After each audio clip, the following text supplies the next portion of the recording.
Базарбай аға, эфирдесіз ал. Айта берейін Аға бе? сізді айта беріңіз, айта беріңіз. Қалайсыздар, кеш шығар. Жақсы, Құдайға шүкір. Мына астында Құдай бар, адвокатқа ал деген басында көрінбей тұр ғой. Сиынба дейсің бе? Жарақ Симба. Иә. Қой мен Алейкумассалам. тиктокта қарап отырдым ғой. Қалай екен, не жат екен деп қарап отырдым. Алейкумассалам, рахматуллахи ва баракатух. Құдай аспанда ма сонда? Иә, аспанда. Алейкумассалам, рахматуллахи ва баракатух. Иә. Аспанның қай жерінде екен? Өзіңіз намаздасыз ба? Оның қандай айырмашылығы бар? Просто мен сұрап отырмын. Намаздағы адамсыз ба, или дінде жоқсыз ба, намазда емессіз ба әлі? Мен сізге бір сұрақ қойдым ғой. Аспанның, 7-ші аспанның үстінде. Ғаламның шеті бар ма жалпы? Иә, шеті бар. Неше қай жерінде? Мен просто бұлай оқығанмен естіген айтып отырмын, сұрап отырмын, сен айтып қойғансың. 7-ші аспаннан кейін бітеді, дүние бітеді, дүние әлемі бітеді. Сидратул Мунтаха деген ағаш бар. Арғайдым жоқ. Сол 7 аспанның үстінде аршы бар, арш деген Аллахтың тағы бар. 7 аспанның үстінде су бар, судың үстінде тақ бар. Тақтан арғы ештеңе жоқ, ғайып бар.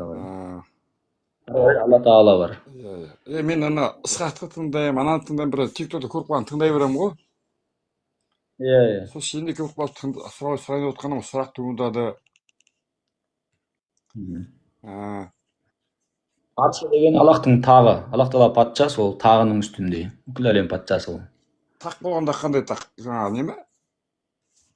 Отыратын кресло ма? Әлде қалай соны түсіндіріп берші. Білмейміз ғой. Бізге ол туралы мәлімет берілмеген қандай тағы екен. Тақ деп айтылған. Ол біз көріп жүрген адамдардың тағы ол. Аллах Тағаланың тағы қандай екен білмейміз. Сол сол енді мен де соны сұрақ келіп тұр, сосын сұрайын ғой. Сен білесің бе, кім біледі? Мысалға. Ол біз көрмегеннен кейін ол хадистерде не айтылса сол ғана қабылдаймыз. Иә. Тақ деп айтылды. Иә, просто ана кеше бір тыңдап қарап отырсам, мен өзім көп кірмеймін. Мен сұрақ болғанда кіремін де, былай кірмеймін.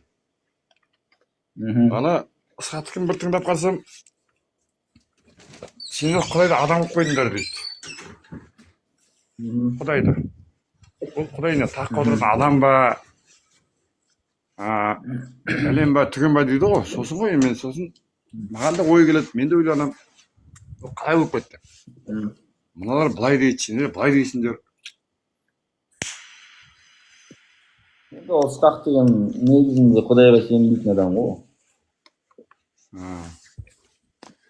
Бірақ енді ойлап қалсаң, ол да енді біртүрлі өзінше дәлелдейді ғой, мысалға. Сен өзінікін дәлелдейсің, мен қараймын екі адам, мен салыстырып қарап жатырмын өзімше. Сосын ғой, мен өзім сұрақ туындағасын сұрап жатырмын сіздерден. Енді ол Құдайды жоқ дейді. Әлем қайдан пайда болды десе, өздігінен пайда болды дейді. Оған айтсаң, қолыңда телефон өздігінен пайда болған ба десең, жоқ дейді.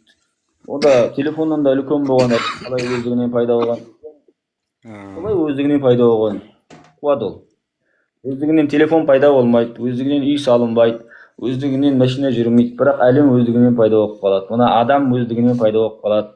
Телефоннан да күрделі болған адам деген жаратылыс, сол телефоннан күрделі ғой. Еттен сүйектен тұрады, ақылы бар. Жануарлар өздігінен. Оны адамды әлі түгел зерттеп болған жоқ қой, былай қарағанда. Енді телефон өздігінен пайда болмаса, машина өздігінен пайда болмаса, жаратушы, жасаушы болса, әлемнің де бір жасаушы болу керек қой. Жоқ, ол солай ғой. Енді мына Ысқақ айтады, мен бір айттым ғой, түрлі әңгіме тыңдаймын деп. Ысқақ айтады, мысалға, жаңағы кәпірің бол, не бол, машина жаратады ғой, мысалға, машина жасайды. Құдай адам жаратады дейді. Мысалға. Енді біз соған табынуымыз керек дейді. Мысалы, сіздер ысқақ айтады. Мгм. Сонда адам машина жаратады, машина соны адамға тағыну керек па дейді да. Маған сол жерде қызық болды. Қалай болып кетті сол жерде. Ал бір енді просто пікірталас айтайық. Ұрыспаймыз, келіспейміз, сол ғой деді. Әңгіме, пікірталас. Мысалға адам қолымен бірдеңе Мысалға жасайды. біреудің машина. Мгм. Мысалға адам бірдеңе жасайды, сол жасаған нәрсесі адамға тәуелді ме дейді ғой, мысалға. Мен просто Табыну, сұрақ қойып құлшылық деген нәрсе. Білмеймін, мен көп түсіне Құлшылық деген нәрсе табыну. сұрақ қойып. Дұрыс, сен жауап берген Иә, сенің сұрағыңа. Иә. Құлшылық деген нәрсе табыну дейді қазақша. Құдайға құлшылық жасаймыз дейді ғой. Құлшылық деген нәрсе ол жалпы айтқанда Алланың айтқанын қылу ғой, Алланың айтқан бұйрығын орындау. Соны айтқанмен жүрсең, мысалға Алла Тағала айтты, әке-шешеңе жақсылық қыл деді. Жақсылық қылсаң, құлшылық жасаған боласың Құдайға. Алла Тағала айтты, көршіңмен жақсы бол деді. Сол кезде көршіңмен Аллах үшін, Алла сен үшін жақсы болып жатырмын десең, ол да құлшылыққа айналады, ғибадатқа айналады. Сол сияқты машинаны мысалы құрып жаратқан жоқ қой. Құрып пайда қылған жоқ қой, мысалы. Біреу машина сатып алды, бірақ үйінің алдында тұрса жылдар бойы. Ол ақмақтық болады да, сен машина сатып алып, неге пайдаланбайсың, неге пайдаланбайсың оны. Сол сияқты Аллах Тағала бізді жаратты, оны құр тастап қойса, жараттым, болды бар. Жүре бер десең, ол да ақмақтық болады. Аллах Тағала бір себеппен жаратқан да Құдай, біздерді бір себеппен жаратты. Бізде машинаны бір себеппен жаратты ғой. Машина бізге қызмет қылмаса, бізге машинаның пайдасы жоқ қой оның. Дұрыс. Енді осыны пока сұрап отқан ешкім жоқ қой. Екеуміз әңгіме айтып отырайық. Мына мен тағы сұрақтарым бар. Мен енді айттым ғой, салыстырмалы түрде қараймын. Қайға ефірде қарап отырмын. Бірақ көп шықпайды, бүгін шығып отырмын. Енді ысқақ айтады. Құдай қазақша не қабылдамайды дейді, қазақша жалбарынғанды, мысалға.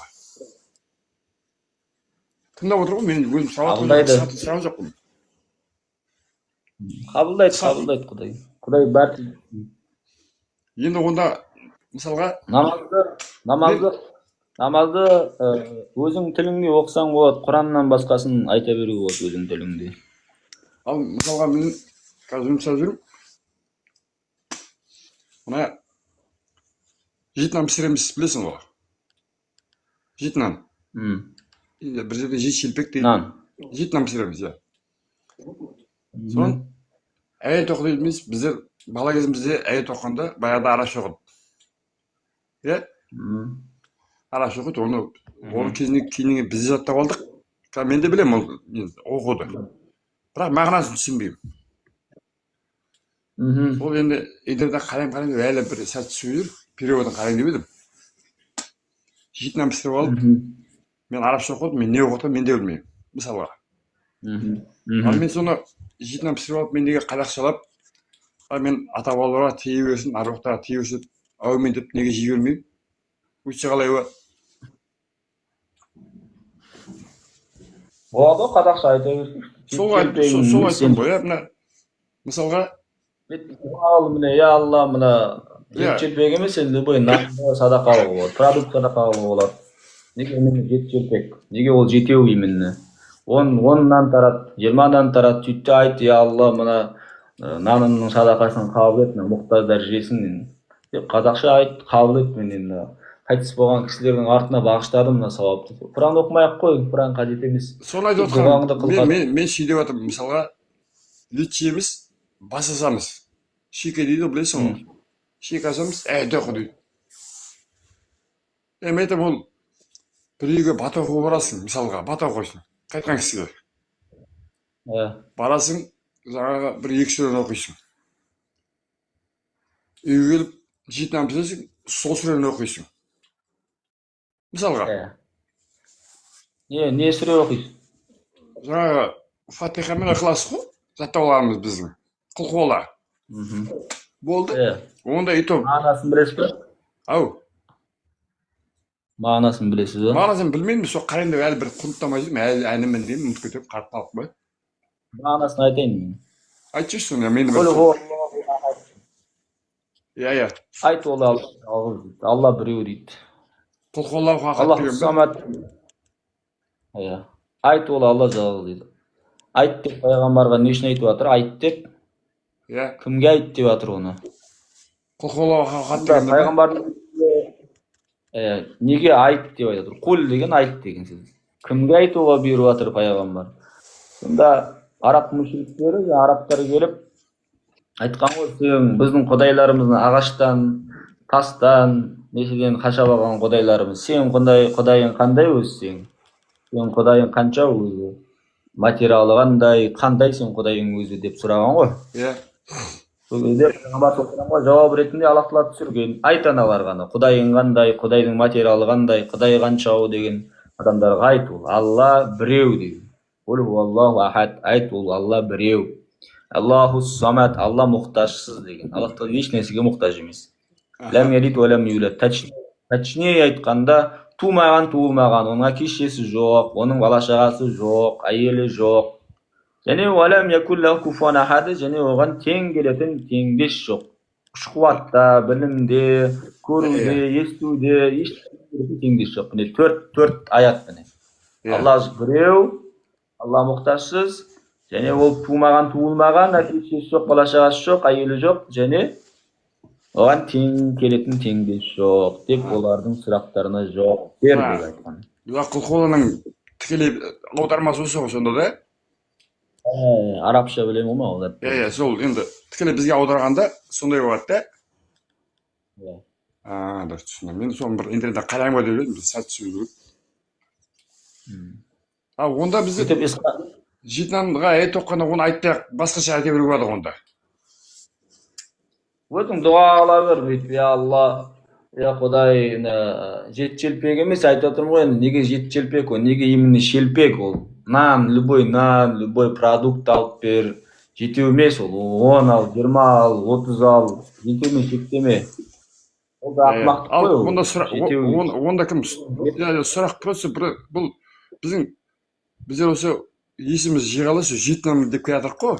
Неге ол емен жетеу болды, оны біз сұраған жоқпыз, бізге айтқан жоқ, жетінан арабтарға беріп отқан еш шығарып жатық болды, сонымен келатық біздер. Енді оның еменен неге жетеу? Шығару да ақымақтық ол. Мысалға, иістің не пайдасы бар аруақтарға? Ол да ақымақтық ол. Жоқ ол дінде. Дінде жоқ. Дінде жоқ. Ал қазақта қалай қайда шығара болған онда?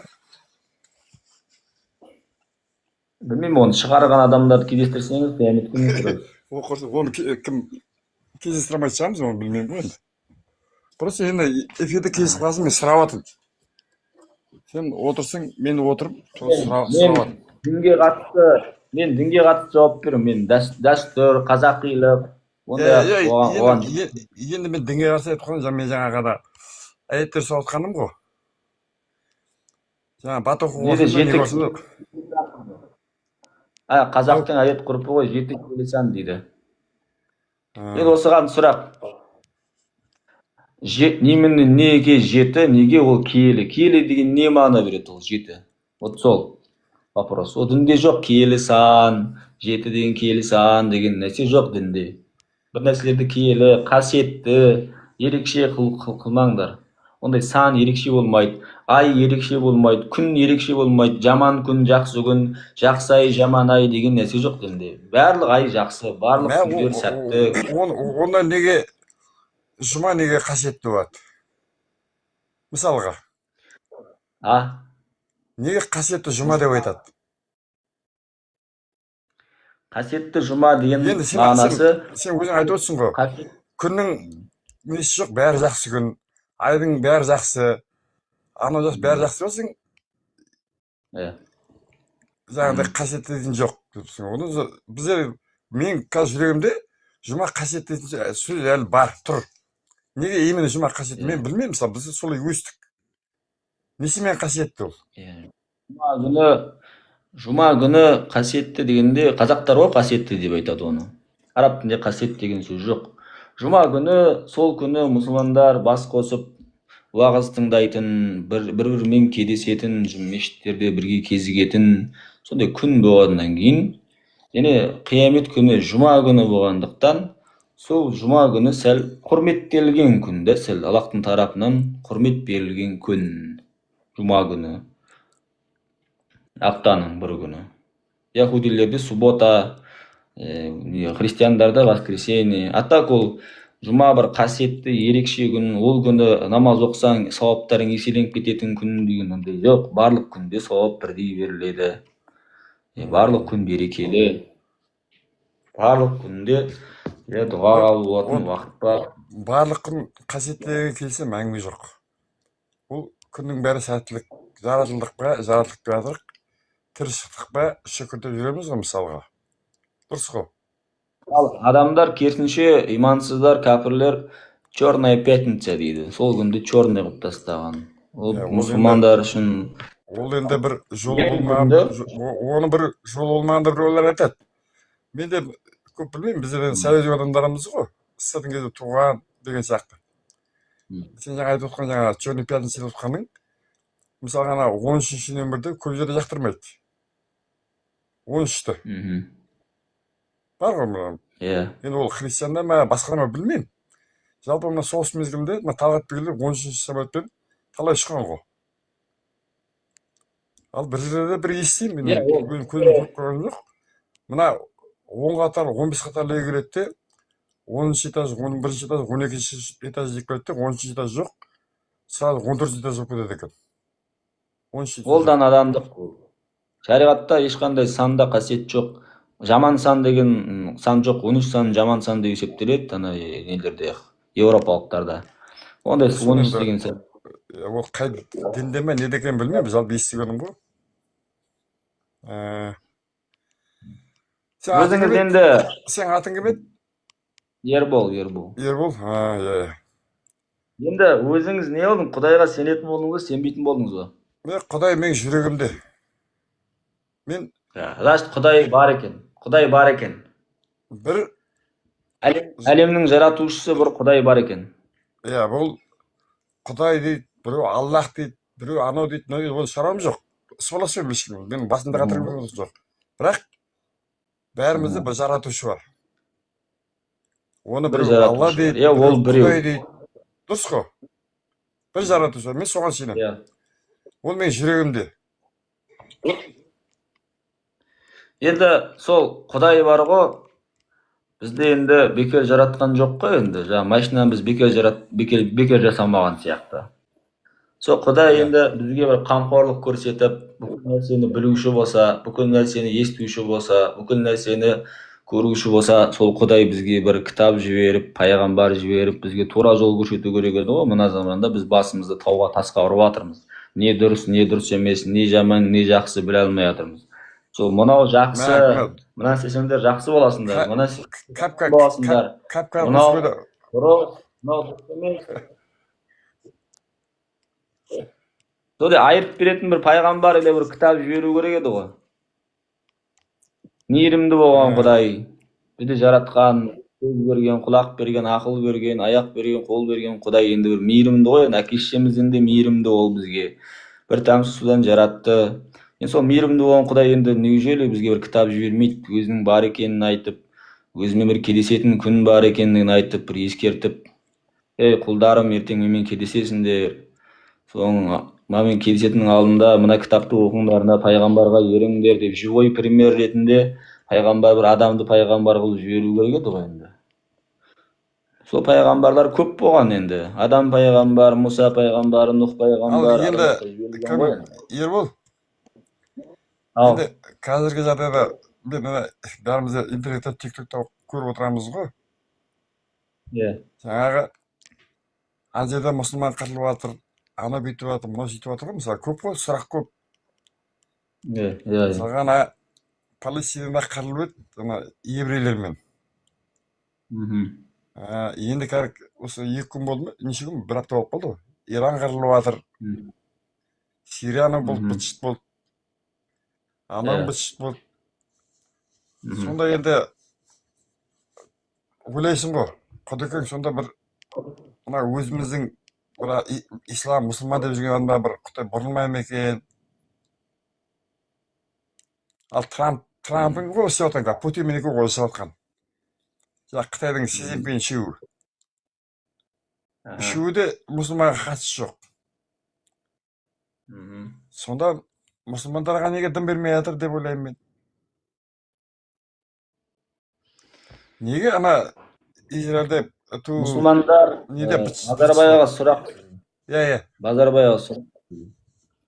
Мұсылмандар тарих бойынша 1400 жыл болды ғой кетқаннан. 1400 жылда әлемге үстемдік құрмай, тек сол қор болып, әркімнен таяқ жеп өмір сүріп келе жатыр ма, или әлемге үстемдік қылған кез болды ма? 1400 исламның ба, жылда. мұсылманның ба? Мұсылман, ислам бәрі бір емес пе? Мұсылманшылыққа тіреп тұрсыз ғой барлығын.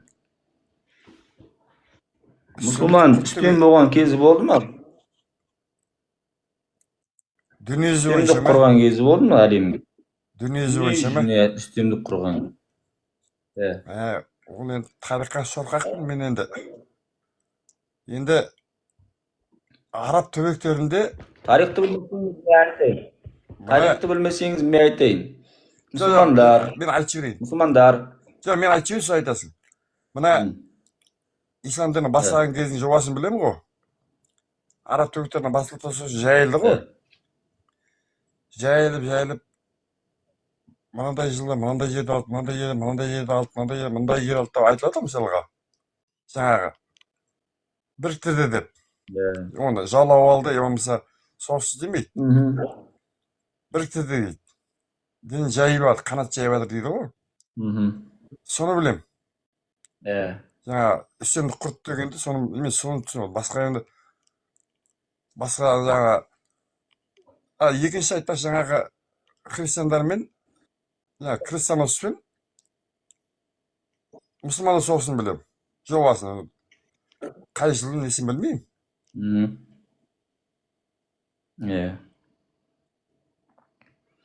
Мұсылмандар дін бекем ұстаған кезде, Аллахтың айтқанымен жүрген кезде әлемге билік құрды. Умауилер, Аббасилер халифаты заманында Қытай салық төлеп тұрды, римдіктер салық төлеп тұрды. Ол кезде Россия атымен жоқ, римдіктердің қол астында еді олар. Одан кейін бертінде селжұқтар үстемдікке келген заманда әлемге үстемдік құрып тұрды. Одан кейін Осман империясы келді оның орнына. Осман империясы бертінге дейін мықты мемлекет болып тұрды. Тек мұсылмандар әлсіреп, құлшылық ғибадаттарын тастап, кітаптар, Құран кітабы оқылмай, Құран кітабындағы ішіндегі нәрселерді түсінбей, құр оқи береді, құрдан құраттай білсе айтқанда түсінбей оқи береді, ішіндегі не айтылған білмейді, үйренгісі келмейді, дүниеге беріліп, дүние жинау керек, өйту керек, сөйту керек, арақ ішіп, құмар ойнап, сөйтіп қуған кезде Аллах тағала жазалады мұсылмандарды. Ол хадистерде де айтылады. Мені таныған құл дейді, мені танитын құлым маған бағынбаса дейді, үстіне мені танымаған құлымды үстем болып қоямын деген жаза ретінде. Мысалы, екі балаңыз болса, біреу айтқан қылмай айтса, сіз оны кейбір нәрселерден махрұм қылып қоясың, мысалы, қолына телефон бермей қоясың, күнде ақша беріп жатқан болсаң, ақша бермей қоясың, керек болса жазалау ретінде үйден қуып жібересің, бар күніңді көр деп. Мен айтқан қылмайды дегенсің. Орасын соғасын әйтеуір бірге қаласың дейсің ғой. Сондай бір жазалау ретінде Алла тағала мұсылмандарды кәфірлерді үстем қылып қойған кезі болды. Христиандар келіп, крестоноспар келіп, ойран салып, мұсылмандардың қанша қаласын басып алып, әйелдерін зорлап, еркектерін алып кетіп құлдыққа балаларын, сондай ойран болды. Аллах тағала жазалады мұсылмандар. Мұсылмандар ояну үшін, мұсылмандар есін жию үшін. Мұсылмандар ол кезде аты мұсылман болып қалды. Біздің қазақтың жерін алысқа бармай ақ қайтып, аты мұсылман болды. Не намаз оқымайды, не Құран білмейді, не пайғамбардың өмірін білмейді, дінін дұрыстап ұстамай, аты Мұхаммед, Ахмет, ислам аты. Сондай ислами аттар болды. Заты мұсылман емес. Хакарым Құдайбер айтқан сияқты, тілде бар да ділде жоқ. Тілде мұсылман, ділде жоқ, жүректе жоқ ештеңе. Қолына домбырасын алып, қымызды ішіп, деп өлең айтып жүре берген ғой қазақтар. Аллахтан жазып алды, жоңғарды жіберді мына жақтан қалмақты жіберді. Екі жақтан ойранды салды, ол құдайсыздар. Қалмақ дегендер құдайсыздар емес па? Сөйтіп әлі оянбады қазақ. О деп домбырасын алып қыбыз ішіп алып, о деп өлең айтып қыз қырқынды мақтап, әркіммен зина қылып қуып жүрген кезде, мына жақтан орыс келді одан кейін. Түбегейлі басып өлді. Онда да қазақ оянбады, қайтадан домбырасын алып, қайтадан қымыз ішіп, о деп жүре берді да. Енді мына жақта Қытай қоқаңлық көрсетіп жатыр мына жақта қазір. Әлі оянған Қытай басып алмаса болды. Қазақтар кішкене ояну керек.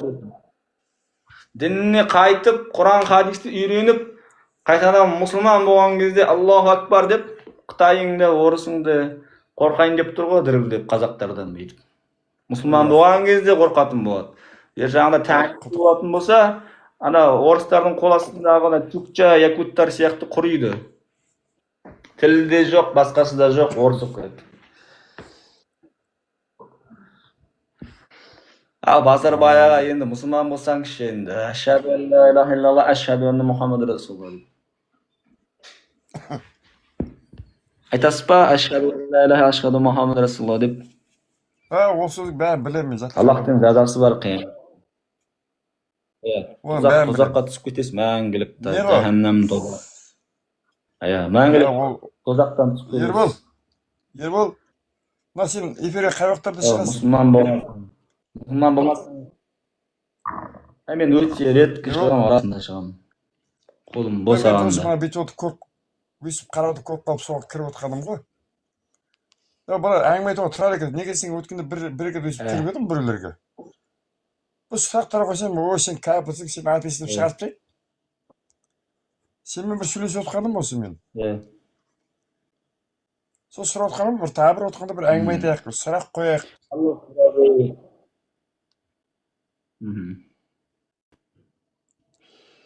Дұрыс, мен ол ешкімді боқтап, жаман сөздер айтпаймын. Нормальды сөйлесетін адам болса, сөйлесем. Нормальды емес, боқтайтын, ойламайтын біреу болса, шығарып жіберемін.